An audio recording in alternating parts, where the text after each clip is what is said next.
Hi everyone, welcome to today's A Course in Miracles teaching. My name is Deborah and welcome to Anchored in Faith. We are in a review period. We are on lesson 51. And the review for today covers the following ideas. The first review is nothing I see means anything. The reason this is so is that I see nothing and nothing has no meaning. It is necessary that I recognize this, that I may learn to see. What I see, or what I think I see now, is taking the place of vision. I must let it go by realizing it has no meaning, so that vision may take its place.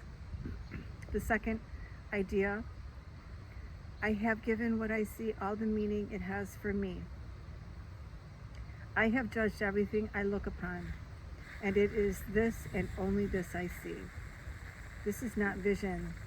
It is merely an illusion of reality because my judgments have been made quite apart from reality.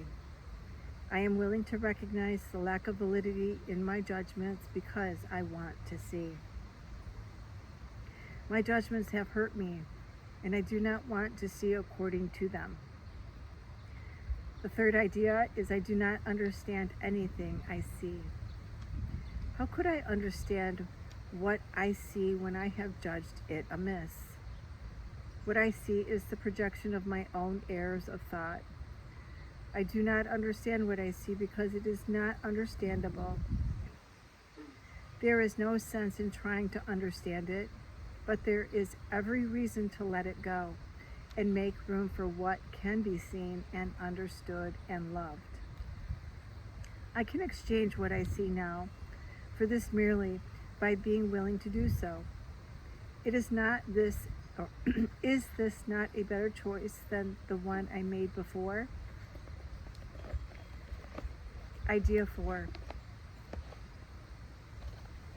These thoughts do not mean anything. The thoughts of which I am aware do not mean anything because I am trying to think without God. What I call my thoughts are not my real thoughts. My real thoughts are the thoughts I think with God.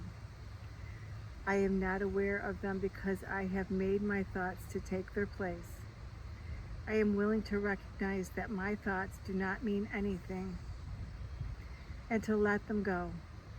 I choose to have them be replaced by what they were intended to replace.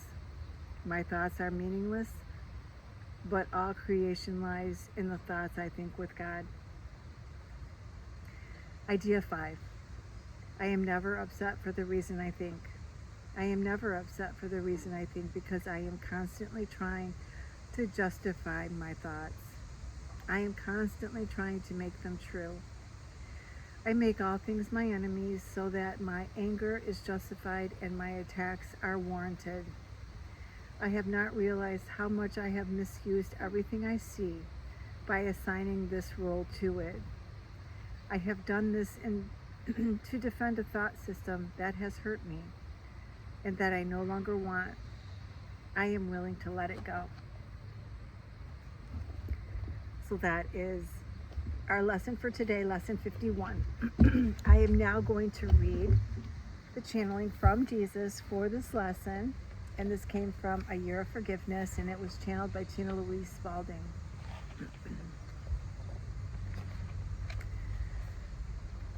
Lesson 51, Review 1, Part 1.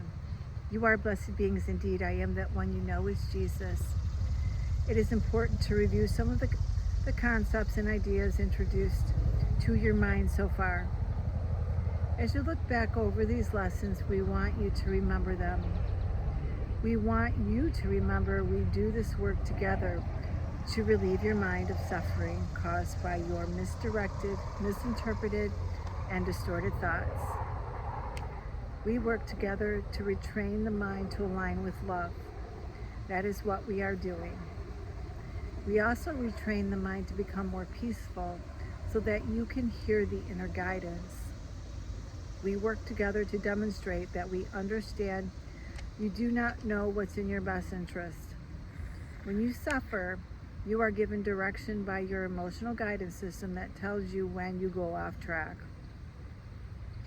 We do these lessons because you know there must be a better way than the way you live now.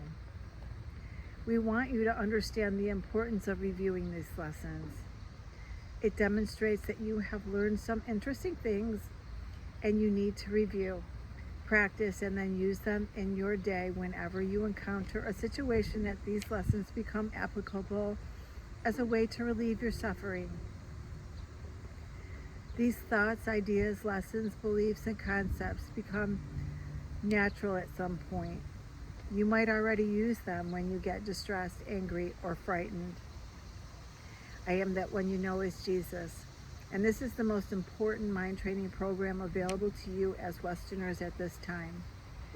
It was designed for the Western mind to be used during these times by those of you motivated to bring into existence a more loving experience for you, your friends, your family, and the planet. We want you to remember this, and when you slip or become disillusioned with this work, because it happens, you get tired of the practice periods, the ego nags at you, perhaps upset you, or people upset you, you feel this practice makes extra work, but it is not extra work. It lessens the effort over time. Over time, you will find that you do not battle with yourself and others as much. You do not regret or fear as much. All those things use up your precious energy. As you come more into alignment, you have access to more energy, creativity, and guidance. Do not despair when you struggle or have difficulties with these lessons. We encourage you to continue, even if you feel you've done it imperfectly or that you could have done more, but you didn't. Make tomorrow the day you decide. I'm going to do it exactly as described in A Course in Miracles. I'm going to dedicate myself to these lessons because I have seen what my mind creates. I have seen what my mind gets up to when not trained by a loving teacher. And I don't want to spend the rest of my life experiencing that. That really is what we get rid of here. We eliminate your suffering, fears, and eventually your sickness and death. I am that one you know is Jesus, and we will see you again tomorrow. Thank you so much for being here. Please like, share, and subscribe, and I will see you tomorrow for Lesson 52. Have a beautiful day.